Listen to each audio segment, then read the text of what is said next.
Thank you very much for the great introduction, and what an honor to be able to speak at an event in Lusaka. Even though I am based in Johannesburg right now, I wish that I could have been up there, but with the COVID travel restrictions, unfortunately, this is all virtual, but that also means that we can all get together from the safety of our homes, our offices, or even our cars. And hopefully next year I can be there in person at the 2021 event. But Vatuli, thank you very much for introducing me. What an honor to speak after Dr. Futanga. Really fantastic to be able to address you guys. And what I want to speak about this morning is about growing your online sales. So as has already been said, e-commerce has become so significant and so important in such a short space of time. And for anybody who's starting in e-commerce, or maybe you are already selling online, the tip that I'm going to share with you this morning are going to be priceless. So get a pen and paper ready, and I can't wait to share with you what I've got to go through. But I've only been given 45 minutes. So I'm going to jam pack as much information as I can, while making sure that I give you all the value possible. So let me go ahead and share my screen. Vatuli, if you could just confirm that you can see my screen there for me. Yes, I can see your screen. Fantastic. Well, then let me jump straight into it. Hang on, let me just go full screen here. There we go. All right. So as mentioned, I am an e-commerce expert. Been selling online for over 12 years, and hopefully my experience means that I can give you some great tips. I'm based in South Africa, but I have been selling online all over the world. So let me get into my story, and then I'll get into my tips. But I want to start off by just saying that you are in the right place if you're selling online, or you're starting to sell online, and you feel like the person in this graphic where you just have your website live, or you want to get a website live, and you're just not getting the sales that you want. Well, if you feel like this person, then you're absolutely in the right place. Or perhaps you have a bit of traction and you now want to take it to the next level. The tips that I'm going to share with you this morning are going to help you to do just that. And this is what I'm going to go over with you in the next 45 minutes. I'm going to start off with going through the most common mistakes that I see people doing on their website, which causes low sales, low conversion rates. I'll explain what that is also. Number two this morning is the easiest way to bring more quality traffic to your website. And of course, we don't get sales without traffic, so that's really important. Number three is about how to grow your average order value. I'll tell you why that's important and how you can do that. Number four, lifetime value of a customer. Again, it's so important. I'll explain why. Number five is systems and processes to scale and grow your business and just to get more sales online, because that's, of course, what we're here to do. No matter if we're in B2B or B2C, if your presentation is going to give you some amazing value. But I got to say, this training is not for you. If you don't agree with Steve Jobs, the founder of Apple, what he says, if you really look closely, most overnight successes took a long time. So if you're here hoping to get an instant success formula or $1 million business overnight, well, I'm afraid I'm not the one to give it to you. I've never found that. If anybody does, let me know. But almost every business, and e-commerce is no different, it takes time, commitment, and effort to be able to achieve success. But what I'll share with you today is it's the low-hanging fruit, the quick win actions. If you do what I share with you this morning, you will achieve more success faster. So that's my promise to you, because it's all the tips that have helped me to achieve great success with selling online over the past couple of years. And I also want to say, please do stay to the end, because at the end of the presentation, I'm going to share with you a free bonus, like some Black Friday tips from all of Africa's biggest e-commerce sellers. So that's a free PDF. I'll share the link with you guys at the end. So what I want to share with you now is how e-commerce has changed my life and my business just by selling online and having an e-commerce business, which I can run from my laptop from anywhere around the world. It's allowed me to do cool stuff. Like in 2016, my wife and I cycled from where I am in Johannesburg all the way through Botswana, through Zambia, through Malawi, and up through Tanzania to Kilimanjaro, where we climbed Kilimanjaro.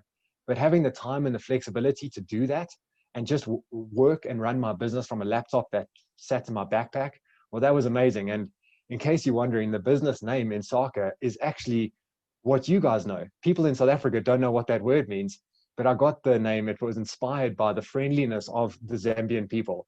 I just loved how friendly everybody was. They welcomed us in. We slept in villages, outside schools, and we just had such a wonderful, friendly time. So I actually took inspiration from that, and I named our business after that. And I think the word Insaka means a place of gathering. And that's what I wanted to create for e-commerce, was to create a place of gathering where we can come together, share our expertise, and to help one another, exactly like we're doing today. So it's a real honor to be speaking to you and addressing you this morning. Other cool things, it's allowed me to pursue my hobby, my passion, which is mountain biking, which I compete in competitively. It takes a lot of time. And if I worked a normal 9-to-5 job, I would never be able to do that. I've also been able to do amazing bucket list adventures, like going into Uganda to hike with the gorillas. And all of this has happened simply because I've mastered the skill of selling online. And I'm going to share that with you this morning. But to quickly recap who I am and what's brought me to the point where I'm speaking to you guys as your keynote speaker this morning. Well, it started way back when I was a teenager, when I started multiple different businesses, all of which kept on failing. Every single idea that I had never took off. And after finishing my studies, I actually decided that I wanted to go to a first world country and get some international experience, see what's working in the first world country, and then come back to Africa and try and copy that. I went across to London, and I was just looking for any job that would help me pay my rent. And I ended up getting a job in an e-commerce business, which was really funny because at the time I didn't know anything about computers and I could barely even type on a keyboard. But I got that job, and over the next few years, that business I was in just exploded. And while I was there, seeing the growth of e-commerce across Europe, I was paying attention to what was happening back in Africa, and I could see that nothing was really happening back here. And so I took the learnings and the skills and everything that I picked up over there, and I returned home and I started my own business in 2010. But before I did, in 2009, I was honored to be awarded as London's Outstanding Young Business Person of the Year in the London Business Awards. So that really bolstered my confidence and made me really think that I could be successful in this industry. So with my newly acquired skills and knowing that e-commerce was working, well, I came back to South Africa and I started a business called Action Gear, which at the time I didn't have all that much money. So I moved back in with my parents. I started the business with just a few, like very small amounts of money, but I managed to buy some inventory. I launched a website and I sold those products on my site. I took the money from that and I bought more products. I sold that and carried on the cycle. Eventually, just 3 years later, I did my first 1 million rand month. I should have checked the conversion rate to your currency, but $1 million bucks, it's about 80,000 US dollars. So that was a significant milestone for me. And is that correct? I think that's the correct math. But you know, it was a nice milestone to hit. In 2015, just 2 years later, I won the e-commerce awards of South Africa for being one of the best e-commerce companies in SA. So it showed that e-commerce was working, that we had got in and we were building something amazing. But after winning that award, what was happening was something very interesting. I had a whole bunch of people that I knew, friends of friends and family members and anybody who could approach me, was asking me questions about how they could start an online store, how they could grow their sales. And all of the questions that they were asking, well, those are questions and challenges that I'd had to overcome myself when I was starting out. But the difference when I was starting in early 2010 and those early years, well, I didn't have any mentorship, any training or any community, anything at all to help me to achieve success. So when I was being the one asked all those questions, I knew I had the answers, but I was running my own business. And I had the answers, but I was too busy to help them. And I felt so guilty about that. So fast forward to 2017, I sold that business, Action Gear. At the time, we were doing over 20 million Rand in annual revenue. And I changed my focus entirely to starting and launching the Insaka e-commerce academy, where my intention and my vision is all about helping entrepreneurs just like you to get online, to start selling online, and to sell more and grow your business into a successful and thriving e-commerce business. So that's what I want to do with you guys today. But I do know that one of the biggest challenges that you guys have, because I'm always asking people, and I've become obsessed with helping entrepreneurs start online businesses. And I know one of the biggest challenges is how do you start and grow your online business, and how do you grow your sales? And that's what I want to talk about this morning. But a couple of things that I'd love you to keep in mind is to try and get out of your way, just to listen to what I share with you this morning, take notes, and then implement it. Because what I share with you this morning is really the quick wins, the low-hanging fruit. If you do this, this is how you're going to see real results real quick. And I'm very pleased and honored to be able to talk with you guys this morning. So without further ado, let me jump into it. This is what I'm going to go through with you guys right now. So let's go into number one. What is the most common mistakes causing low conversion rates? But let me kick off by answering the question of what conversion rate is and why this is so important. And I've got to tell you, this is one of my favorite parts of e-commerce, and I love to talk about this. So I might spend a bit of time here. What is conversion rate to kick off with? The conversion rate is the amount of sales, the number of orders that you get in comparison to the amount of traffic you get. So let's say you have a website and you have 100 people visiting your website. From those 100 visitors, if you had one sale, that means that your conversion rate is 1%. If you had 2 sales, you'd have 2% conversion rate. So it's quite an easy number to work out. You look at your traffic and you look at the number of orders, and that gives you your conversion rate. Now, interestingly, a 1 or a 2% conversion rate is actually pretty good. If you read overseas articles in America, it's like 4, 5, 6%, but they're much more advanced than our African e-commerce buyers. So a 1 or a 2% in conversion rate is really good. But why is this so important? And why do you want to focus on this? Well, the reason that I love conversion rates so much is because when you make improvements to your site, which increase your conversion rate, what happens is that you get more orders, you get more sales, you make more money from the same amount of website visitors. So if in month 1 you have 100 visitors and you get 1 order, then you're going to make a whole bunch of improvements to your site. And the next month you get another 100 visitors. But if your website's better and it's converting higher, you could increase your conversion rate from 1% to 2%. And when you do that, you double your sales without doing any more marketing, without getting any more traffic to your site. You're simply converting more visitors into paying customers. And this is why I love this, because when you make changes to your website that improve your conversion rate, it's like an investment of your time in your site, because that change and that improvement will benefit you long into the future. So I hope you see why I love this section and why I'm just so passionate about conversion rates. So let me explain to you what's killing the conversion rate of most people's websites and what you should be avoiding. So the first thing that I see as being the common mistakes that people make is distractions in the checkout process. So when somebody finds a product on your site and when they decide to buy it, sometimes I see websites, and hopefully your website wouldn't be doing this, sometimes there's fancy upsells and cross-sells or pop-ups or advertisements that are happening in the checkout process. But you've got to realize and understand that when somebody's in the checkout process, they've decided that they want to give you their money. So you want to remove all distractions and just let them go through the process. If you're using WordPress with WooCommerce, or if you're using Shopify, the checkout process is super smooth and very slick. So you don't need to change anything. I'd really encourage you to use the standard checkout process and not really try and change it too much. Really don't add fancy colors or anything, pop-ups or anything like that, because any distractions that you add will reduce your conversion rate. So keep it simple in terms of the conversion rate, the checkout process. Another mistake I see people making is unclear shipping times and fees. And this is an important one. This is actually the most common mistake I see people making on websites. And I'll explain why this is so important. The reason that this is so key is because when somebody comes to your site, they are looking for a product that they want to buy. And when they find a product that they want to buy, that's like step 1 of the process ticked. Okay, now they've got a product and they are willing to buy it. The very next question that goes through their mind for any customer, and maybe you've shopped online and you've had the same thought process. After you find a product that you want to buy, the next thing you want to know is, how much am I going to pay for shipping? Am I going to pay for shipping? Is there free delivery? And similarly, how long is it going to take for me to get this product? Because that's the next question before you actually start paying is, how much is the shipping? So the mistake I see people making is sometimes they don't actually make it clear on their website how much somebody's going to pay for shipping. So sometimes I've been on websites where I can't find that information at all. And I need to go through the checkout process, add it to the cart, add my delivery details, and then I see they're going to charge me like $20 to have that delivery made. And then I cancel the order. Or a lot of customers actually wouldn't go through the checkout process because you haven't answered their big burning question. So you really need to make this information clearly available on your website.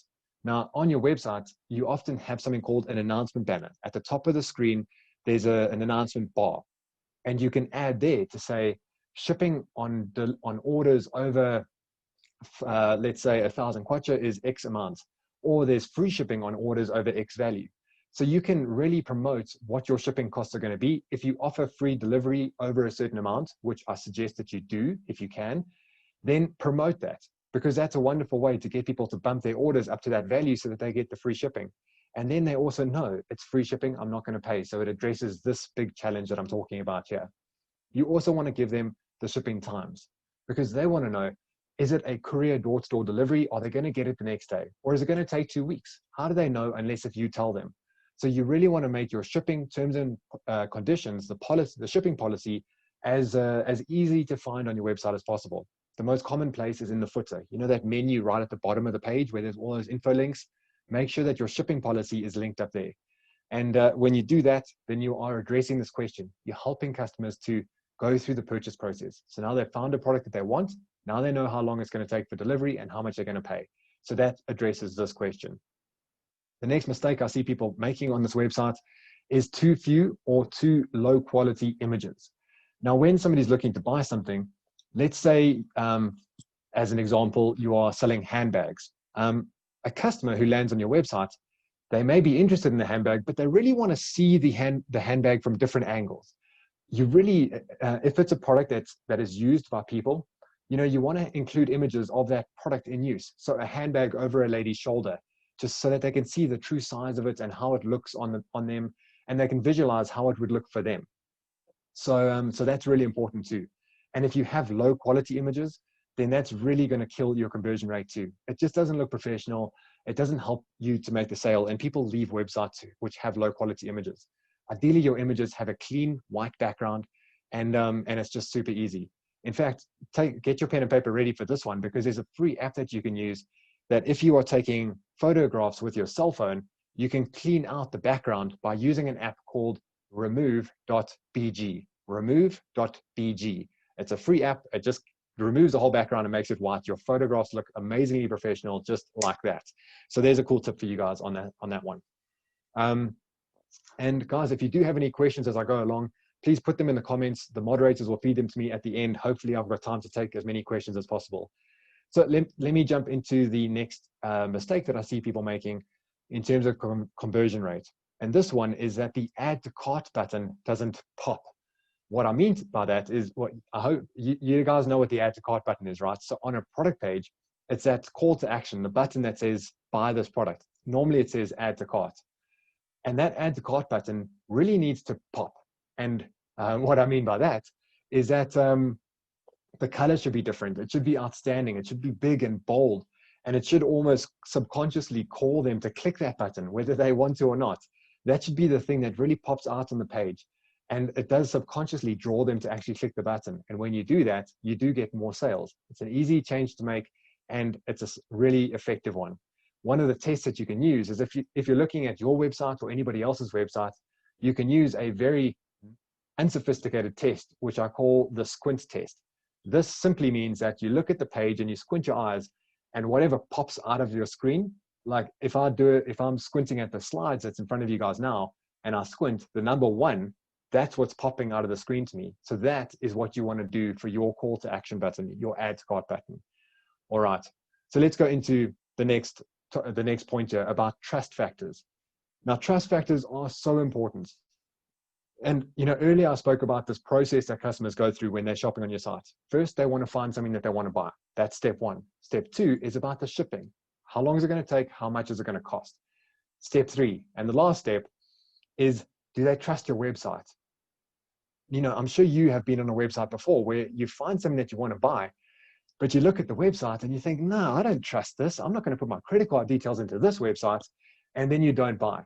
And if people are looking at your website and they're going through the same process, well, you are losing sales. So what you really want to do is include as many trust factors as you can. There's many different things that you can have. The simple ones are the payment icons. If you're taking credit card payments, include the Visa and MasterCard logos in the bottom of your website. On your About Us page, build trust by sharing a little bit about you. The About Us page is really crucial for building trust. It's where customers go to read about you and to decide if they actually trust your website. On that About Us page, you should give details, like personal details about who you are, why you started the business, include pictures of you, your team, your family, all of that stuff. It does go a long way to build trust. So people don't just feel like they're buying off some random website. They feel like they're buying from you. People do business with people, and your About Us page goes a long way to build that trust, and that will get you more sales. So for every section of this training, of this video this morning, I wanted to share a real life story. Now, these are all my clients down here in South Africa, and they are just crushing it. One of those is Wendy Fenter. She's got a website called Little Things We Love. She sells beautiful little clothing, dresses, and outfits for little boys and girls. And she took the tips that I just gave you guys right now, and she put them into action, and she doubled her conversion rate in 2 months. She increased it by 100%. And that means what I said earlier, when you double your conversion rate, you double your sales without spending any more money on marketing, without getting any more traffic to your site. And she was already doing amazing sales, and now she's doubled it without doing any more marketing effort. So as you can imagine, this is a really key area to focus on. And if you're building a website, there isn't much point in putting money into marketing to get more traffic to your website if your website isn't converting, because you're just wasting your money. So you really want to focus on conversion rate optimization before you go to building your website traffic and putting money and budget to marketing. But let's assume that you've now done this, you've worked on your conversion rate, you've put all the action steps that I've shared with you right now, you've put them into action. So let's go through to step number 2, which is about getting more quality traffic to your website. First up, let me explain why that's so important. Well, basically, if you don't have traffic to your website, you don't get sales. It's the same as having a shop in a shopping center, in a mall. If people don't come into the shop, you're not going to get any sales. You need to get people into your shop. So I want to explain that there are 2 different types of traffic. You've got organic traffic and you've got paid traffic. And I'm going to talk about each of them separately. So simply, organic traffic, when you Google something online, and if you're ever looking for any website or any product, you'll generally see that at the top of the Google search results, there's 2 or 3 paid results. Those are Google ads. That's paid for. Beneath that is the organic results. Now, the organic results, they don't pay to be there. Those results are there. Those are the most relevant and high-ranking websites that Google has found to match your search query. So if you can get your website ranking like that, then you get to the top of Google page 1 without paying, because that's free advertising, that's free space. So you want to focus on both. If you don't have marketing budget, you can absolutely grow your business simply on and only on organic traffic. I'll be honest, when I started my business, I didn't have any marketing budget, and I put into action all of the steps that I'm going to share with you guys this morning. So I'll share that with you in a moment. But if you do have marketing budgets, then you really want to have a little bit of both, because that's going to help accelerate the growth. But let's start off by talking about the organic traffic, the search engine optimization, the SEO. So when we're talking about SEO, I can summarize SEO into 2 words alone. The 2 words being relevance and authority. Because when you want to get to the top of Google page 1, the way that you get there is that you have the most relevant content to match the query, but you also have to have high authority. Google needs to understand that your website carries authority. And when you do that, that's how you get to the top. So in terms of relevance, how do you do that? Well, the relevance is really how focused in on your website is the content relating to the search query. For this reason, I'm a big fan of small and growing online stores really focusing in on a niche. So you could choose babies' clothing or cricket gear or soccer shoes, something like that, or soccer in general, but focus in on a niche, because a website that has outdoor furniture as well as soccer boots, well, those websites aren't very focused, and Google doesn't know what you're all about. It doesn't have much relevance. So when you really focus in on a niche, that's when you start to build that relevance, and your content matches very tightly with what somebody's searching for. So Google knows that your website is highly relevant to what the user is looking for. But you also need that authority.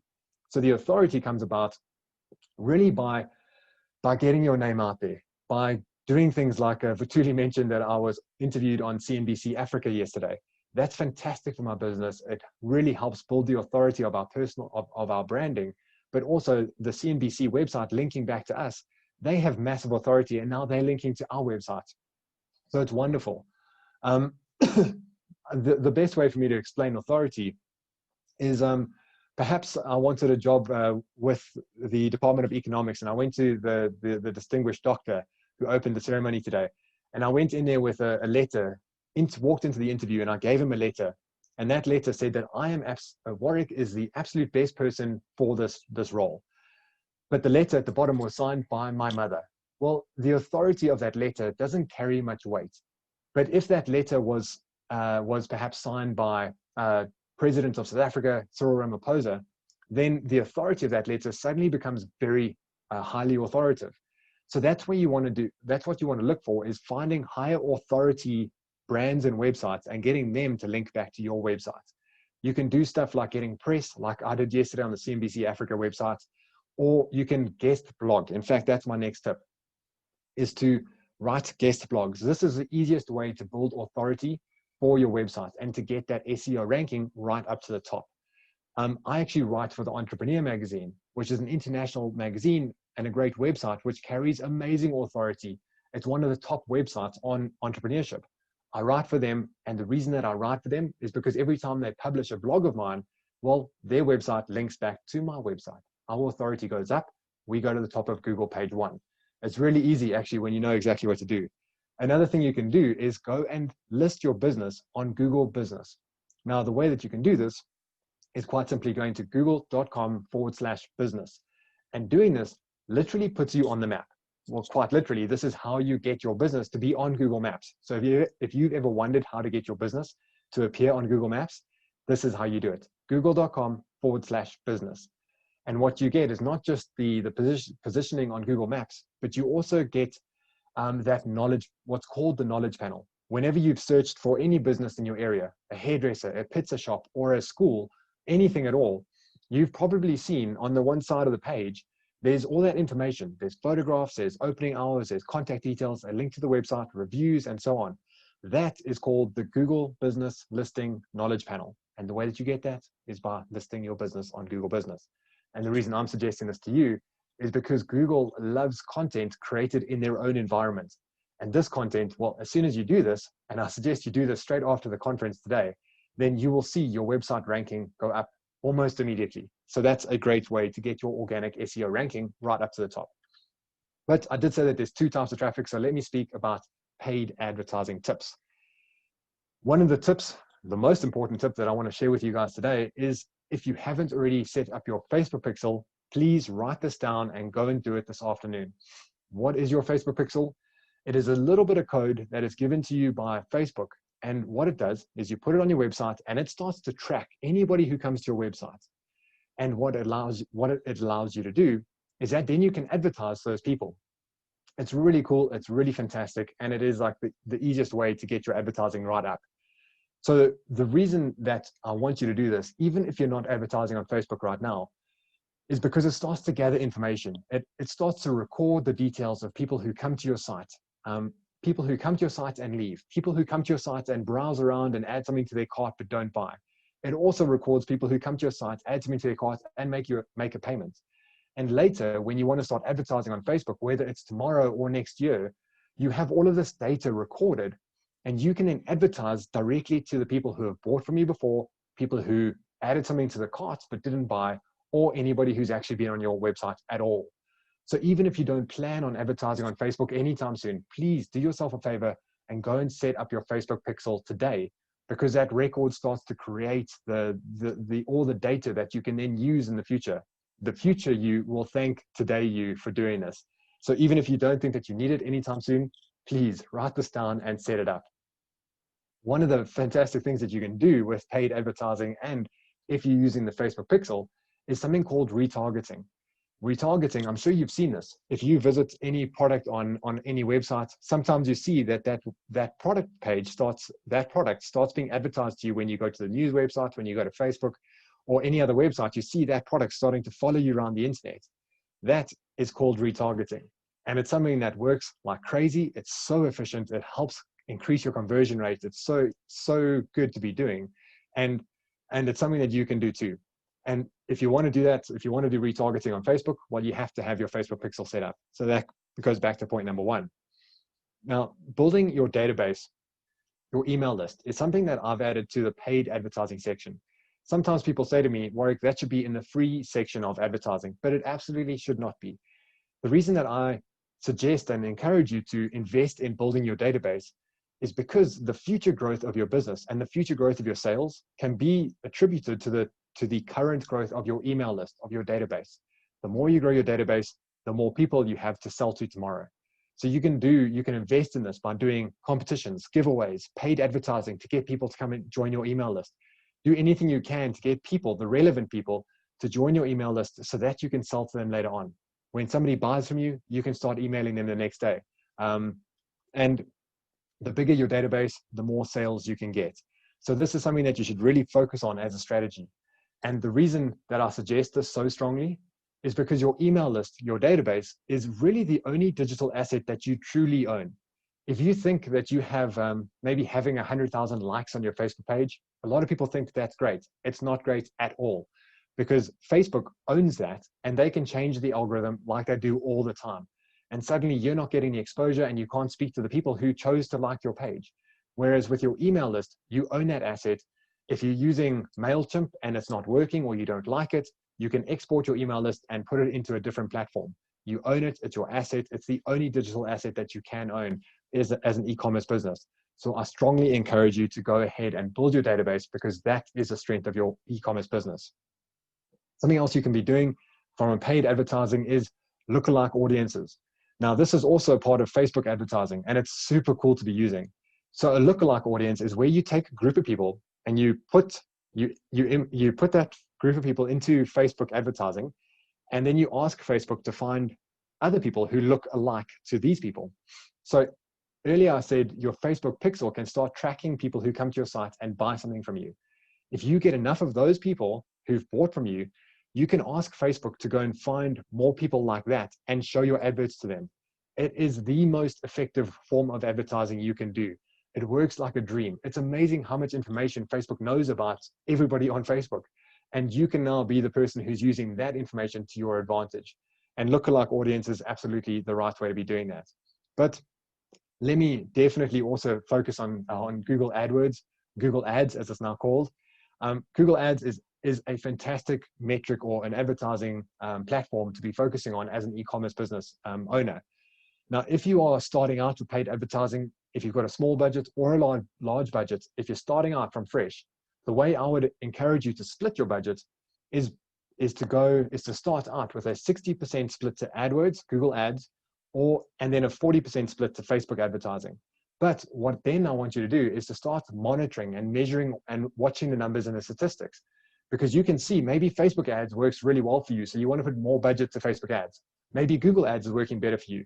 Or maybe you're selling ladies fashion accessories and Pinterest and Instagram is best for you. So you need to look at what's going to work for you and your business. But if you're just starting out, a rule of thumb is 60% on Google ads, 40% on Facebook pixels. So as I said, for each section, I've got a real life story. Trappers is a franchise, a retail store all around South Africa. Their website, when I started working with them, had a lot of traffic, but they weren't converting really well. And we realized the quality of their traffic wasn't up to scratch. But they focused on the tips that I've just shared with you now. And we focused on getting more high quality traffic and then converting it higher.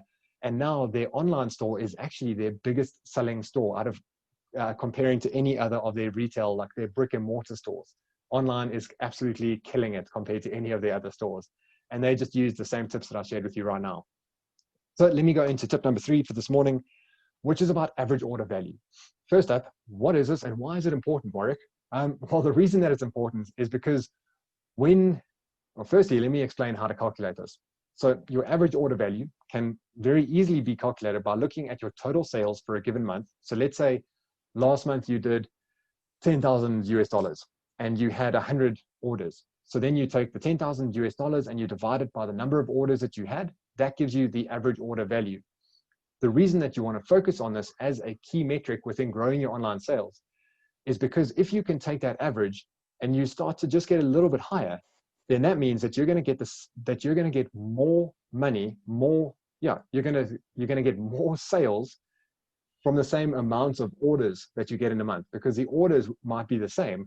But if you can increase the average order value, then your entire turnover and your profits just go through the roof. So that's why you want to focus on this. And some of the tips that I have in terms of increasing your average order value is things like bundles. Bundle deals are great, especially going towards Black Friday, where instead of just discounting one item, you add all the accessories. So if somebody's buying a cell phone, then you have the cell phone, like an iPhone, But you can also do a bundle where you give a screen protector and a carry case and a memory card and a car mount or something like that, and create a bundle and then give it slight discounts on the total value. It gives you a competitive advantage over other people who are just selling the cell phone on its own.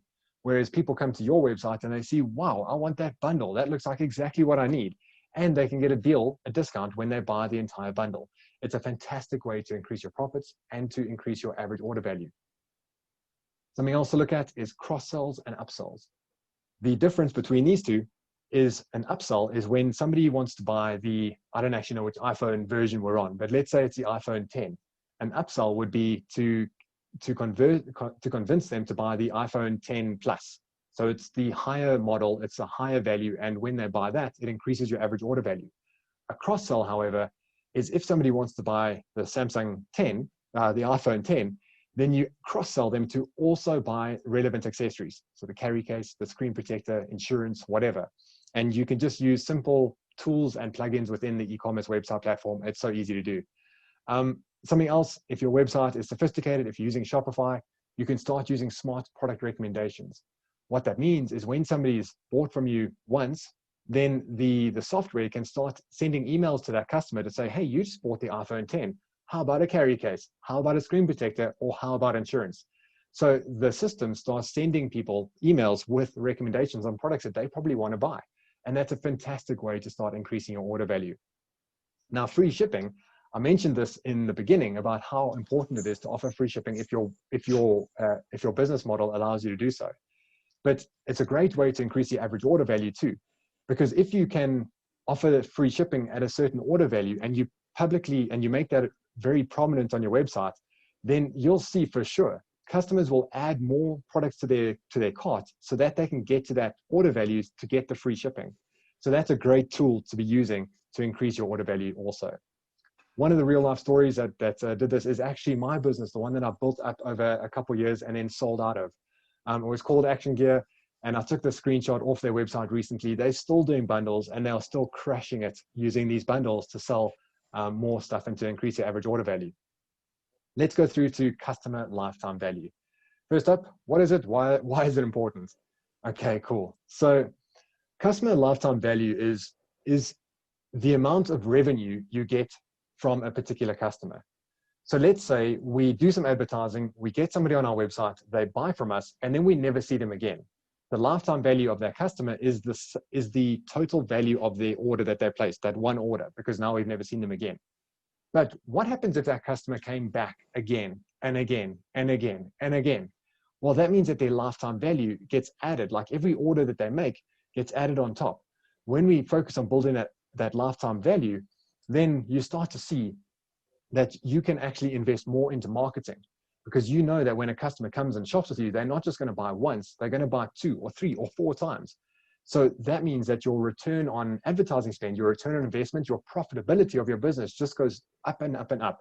So what you really want to do is focus on this as one of your strategies. And some of the things that you can do to increase your lifetime value is remarketing and re-engagement. Remarketing, I mentioned earlier, is how your Facebook pixel or with Google Ads, you can have customers come to your website, and then when they leave or when they've bought something, you can show them relevant products like that cross-sell or the upsells. You can show it to them, like follow them around Facebook, the Gumtree, the news channels, the weather channels, whatever. You can go and follow them around the internet and sell them more stuff. Re-engagement, however, is how you can bring people back into your website. So perhaps somebody buys from you, you can set up emails that email through to them to bring them back to your website to buy another item. Or perhaps when the iPhone 11 comes out, you could email them and say, hey, come on in, we've got the new iPhone, come and get that one. And that's a great tool to increase your lifetime value. So you get customers that have bought from you before to come and buy from you again and again. What about recurring products? Now, this is an easy one because I've just been saying, like, we need customers to buy again and again. So if you can find products that customers need to get and buy on a regular basis, then maybe hair products or pet food or any other product where they need to buy that on a regular basis, well, then they are going to keep buying it from you, provided you give good customer service, of course. And this goes a long way to increasing your lifetime value. You can also reward customers with loyalty points. You can put up a loyalty program. You can do that on WordPress or Shopify. Really easy to do. And customers love that kind of stuff. When they earn points with you, they'll come and spend those points and they'll shop with you again. But even without a loyalty program, if you just have any websites up and running, you could even find your loyal customers and reward them today, next week. The way that you do that is you go into your analytics and you filter your customers by who has shopped with you the most often or who spent the most money with you. Take the top 10 customers, send them a coupon, or just email them and say that you've got some specials, maybe give them early access to Black Friday deals or something like that. Make them understand that you recognize them and you appreciate them as being a loyal customer and reward them for doing that. And then you can use social media to build relationships through remarketing, by getting them to engage on your Instagram, your Facebook. So once they shop with you today, they just don't forget about you, because when they want to buy something that you sell again in the future, then you want them to come back to you. And guys, if you wouldn't mind keeping yourselves on mute, that would be amazing. Please just check your microphones are on mute. Thanks very much. So the last point for here, in terms of lifetime value of a customer, is to focus on customer service. Now, earlier I mentioned that actually in 2015, I won the eCommerce award for offering the best customer service in Africa. And we just, a lot of people came to me after I won that award. And they said, oh, it's really nice to win that award. That's a nice, like a good feeling thing to win. And my response to them was actually that we use customer service as a strategy, because consumers are so used to having poor experiences and low customer service experiences that when my businesses focus on giving great customer service and giving a wonderful experience, customers are easily blown away. And when that happens, they definitely become a lifetime customer. They tell their friends, they love us, and it's such an easy thing to do. And just by focusing on customer service, in fact, just doing what you want, doing the things that you should be doing anyway and doing them right, that goes a long way to building lifetime customers and increasing the recurring orders, that people just want to come back and deal with you again and again because they trust you. They know they're going to get a good experience from you. And a real life story of somebody who did just this is a company in South Africa called Pet Heaven. Now, they sell dog food online. I've actually been shopping with them for years and years. And they focus their entire business has focused on building lifetime value. So they have a whole bunch of customers, including me, on recurring orders, buying dog food or pet food. And their business valuation has just gone through the roof. In fact, they were just bought by a private equity company, and the owners did incredibly well. And their strategy has always been focusing on customer lifetime value, and that has always been their focus. All right, so the last point for this morning is simply leveraging systems and processes. Why is this important? Well, systems and processes are what's going to allow you to firstly enjoy your e-commerce business, because one of the attractions of selling online is that it's easy. If you set it up correctly, it can allow you to do cool stuff like cycle up Africa or go spend time at the beach or just simply watch your kids play football, because you don't have to be doing all the work if you automate it, if you put the systems and processes in place. It allows you to grow your business and to scale easily if you put this in place from the beginning. And some tips that I've got to share with you in terms of this section is to start with the end in mind. Even when you're starting right now, start to put systems and processes in place. Start to do that from the beginning so that as you grow, these systems allow you to grow easily. You can also invest now to prepare for scaling. So when you focus on putting those processes in place now, it makes scaling and growing your business much easier than if you waited until later. If you do everything manually now, thinking that you'll get to this later, well, you never will, because you're going to be so busy doing everything. I hope that makes sense. But it's so important to understand is that if you are caught up doing everything yourself, like manually processing the stuff over and over again, then you'll never have time to put the systems and processes in place, which means that you'll never have the freedom to have a very successful e-commerce business. So you've got to do that from the beginning. So important. And this is also a section where it's great to get professional advice on which systems and processes to use, because that's going to make a big difference. And ultimately, one of the best things that I love about using processes is that if you put the correct processes in place, you can use these to manage your team. You don't have to be the person looking over your staff's shoulder, making sure that they're doing things right. All you do is you give them a process. You say, for dispatching an order, these are the 10 steps. Don't do anything else. If you think you need to do something else, don't, or come and get approval from me. And then you let that process manage the people. When you do that stuff up front, you invest your time in freeing up your time. And it's so cool to do that from the beginning because it just allows you to grow and scale your business so easily. And let's talk about a real life story who did just that. I'm not sure if you're familiar with Zando. They are the biggest online shoe store in Africa, well, in South Africa, but by far in Africa in terms of their sales. They started in 2013, and their focus from day one was exactly what I've just spoken about. Put the systems and processes in place that allow you to grow and scale. And what they did is in 2013, they got an investment from an international company in Germany, which gave them 20 million euros just because they had the systems and processes in place that would allow them to grow and scale.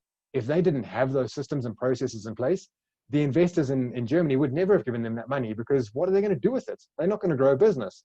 But when you focus from the beginning, investors or anybody knows that this is how you grow a business. So a quick recap of what we've looked at is first up, and most importantly, is to focus on your conversion rate. Then once that's better, you focus on getting higher quality traffic to your website. Then grow your average order value, focus on lifetime value of the customer, and make sure that you put your systems and processes in place so that you can grow your business. So that's it from me. Again, thank you so much for having me. Hopefully we've got time for some questions, but I do want to share a freebie with you guys for staying to the end of this presentation. If you visit insaka.co.za, then on the homepage of our website, you'll see that there is a PDF download which gives you the best advice for Black Friday. If you are interested in getting sales through Black Friday, this PDF is what you want to get. The advice on that PDF, which you can get for free, is from all of South Africa's leading experts, like not just myself, but all of the people from, I don't know if you know Takealot, it's our biggest e-commerce business in South Africa. But all of the people who've contributed to that advice document have been selling online for 10 years or more. And in internet time, 10 years is like a lifetime. It's all the most experienced people in Africa that have given their tips for you, and you can get that PDF for free. So if you are selling online, if you want to get some Black Friday deals, you definitely want to get that. And you can get it by just visiting our website, insaka.co.za today. And thanks. Let me pass over to Vituli. If you've got any questions for me, let me take it. I might have gone over time. So let's see how we do on this. But Vituli, how's it going?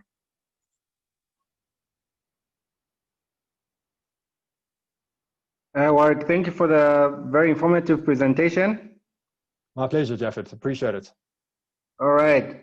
I think we have a minute or two for some questions. I have some questions in the Q&A. Let me just put them up. The first question is, hi Warrick, please advise e-commerce platforms, which e-commerce platforms you recommend for use, particularly targeted for Zambian clientele, taking ease of payment options into consideration. For example, Yeah, awesome. although Shopify seems easy to use, the payment partners specific to Zambia are very limited. So which platform would you recommend us to use in Southern Africa or specifically Zambia, Warrick? Okay, cool. So I'm going to answer that, and I'm also going to put that out to the rest of the room. Maybe this will be answered later on in the conference. So I'm in South Africa. I sell in Europe and around the rest of the world, but not actually in Zambia itself. So let me answer the first part of the question by saying, which are the e-commerce platforms you should be considering? And that, without a doubt, is WordPress or Shopify. Now, I know that there are tons and tons of e-commerce platforms that are advertising themselves as being adequate and suitable for starting an online store. But really, the only two that are incredibly scalable and have the support and the structure to allow you to have great success easily online, well, it's the two that are the most used around the world. And if most people around the world are using those, then you know that they're good. No, that's WordPress, and WordPress with WooCommerce. That's a plugin that allows e-commerce, or Shopify. Now, WordPress is free. Shopify is $29 a month. So obviously, in that vein, it seems like WordPress is a winner, but Shopify has incredible support. WordPress doesn't have any support because it's actually a free platform. So I'm a big fan of Shopify. Now, in terms of the second part of your question, the question about payment partners, I don't know, to be honest, but you are in the right place. Whoever asked that question, thank you for it. It's a great one. And I know that it will be answered through the course of this through the course of the summit, the expo and the conference, because that is a very key question. And we all need to make sure that we can take payments online. So I'm sure that if you just stick around, that question will be addressed through the rest of this morning. All right, thank you. I think we'll take four more. We'll take four more questions. So the next one is, how much does it cost to list my e-commerce business on Google Business? Okay, cool. That's a great question. And it's a good answer as well, because it's absolutely free. So you can go and register, you go and submit your details, you give them your location, your contact details, your opening hours, you can upload some images and you press submit and you don't pay a cent. It's a wonderful thing, and it's not going to cost you anything. So I really suggest that anybody who hasn't done that already, just go this afternoon to google.com/business and go and do that. All right, thank you. The next question is, let me just pull it up quickly. What are some important fees to take into consideration when starting up your e-commerce business, e.g. ICANN fees, domain fees, etc.? That is capital ICANN. Okay, cool. I'm not sure what ICANN is. I'm not sure if that's something specific to Zambia, but let me just quickly. I've just Googled it. I'm not sure what it is, but I've never heard of that before. So let me answer that question in terms of the fees that my students are paying. So basically, there's only two fees that you need to be considering from the beginning. The one fee is for your e-commerce platform. A moment ago, I said WordPress is free, Shopify is $29. You need to decide which one is right for you, and either it's going to be free with WordPress or $29 with Shopify, and that's the first fee to consider. The only other fixed fee that you need to be budgeting for is the purchasing of your URL, which the person who asked this question did ask about. Buying a domain name. A URL is it's like Insaka.co.za. It's like Amazon.com. You know that's in the browser link. That's what I'm talking about. You need to buy that, and it's about $10 US or less, actually, depending if you want the .com or your local URL. Now, those are the two fixed fees that you need to be considering. There are, however, other fees which only come into play when you get an order. So when you get an order, there would normally be a transaction fee. So the payment processor would charge you a transaction fee, so a percentage of the sale. So that's one fee that you would be charged only when you get an order. And the other fee that you need to consider when you get an order is the delivery of that product, so the courier fees. So those are the only two fees that happen when you get an order. The other fees, or the other things that you might want to consider when budgeting and budgeting for an e-commerce store, well, it includes purchasing of inventory. Are you going to be buying stock, or are you going to be drop shipping? That's a whole nother conversation, which I could do a whole nother presentation about. But drop shipping means that you can sell other people's items on your website and only pay for it when you get an order. Really cool way to start a business, and it means that you can start selling online without investing your hard-earned money into buying inventory. But if you are buying inventory, that is it gives you the advantage of holding that stock, controlling it, giving quick delivery, great customer service to your customer.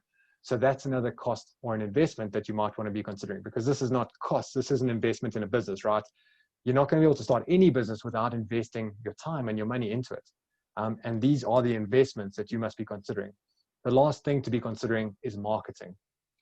Through the presentation that I just went with you guys, I was touching on organic SEO, the free side of marketing, and the paid side of marketing. I launched my business and grew it to millions of rands in sales with no marketing budget. I just used the tips that I shared with you guys in the presentation. Honestly, I did. So that is something that you can consider. If you have marketing budget and you can put it into paid advertising, it does get you more traffic. More traffic on a high converting website equals more sales. So if you have marketing budgets, then you can accelerate your success, accelerate your growth. But if you are starting this on a very low budget, I did it myself. And all you need to consider is the cost of the website platform, the URL, which is about $10 a month, $10 upfront, and then about $10 annually, depending which hosting service you use. If it's GoDaddy, I think they're like $6. There might be a hosting company local to Zambia, which you want to prefer, but that's up to you also. But really, just the website platform, the URL, which really doesn't cost that much. Then when you get a sale, the transaction fee from the processing company, the delivery fee, and then on the other hand, we've got to look at, are you going to be buying inventory or not? You don't have to. And are you going to be putting budgets into marketing? You don't have to. You can grow it using the tips that I've shared with you this morning. But those are the investments, not the costs, the investments that you need to be considering when starting an e-commerce business. All right, thanks, Warrick. One last one. Hi, Warrick. Thank you so much for an amazing presentation. My Pleasure. question is, what website would you recommend for a startup e-commerce business with the best user-friendly interface, e.g. Wix, Squarespace, Shopify, etc.? Cool. So I think that relates back to the first question about e-commerce platforms. So again, like Wix and Squarespace, like you might want to choose those just like the costs and the features look attractive. But if you guys want to trust me and just go with my 12 years of experience, WordPress or Shopify is really where you want to be putting your attention and focusing on choosing one of those two. Really, those are the two that are going to help you to have the most success as quick as possible. So that's the answer. But can I also just end off by just saying to everybody who's listening here is if you guys have other questions that we didn't get to today, we have a community of 16,500 online sellers. If you go onto Facebook and you search Insaka e-commerce community, you can join. It's a free group. There's 16,500 of us. There's mostly South Africans, but there's actually a ton of Zambians also. Vatuli, I'm sure you're in there. And it's a fantastic group. So if you have any questions, you can go and post them there. And we are there to support you. But thanks. If there's any more questions, I'm happy to take them. Otherwise, I do know that you guys are on a tight schedule. All right, Warrick, I think we are done.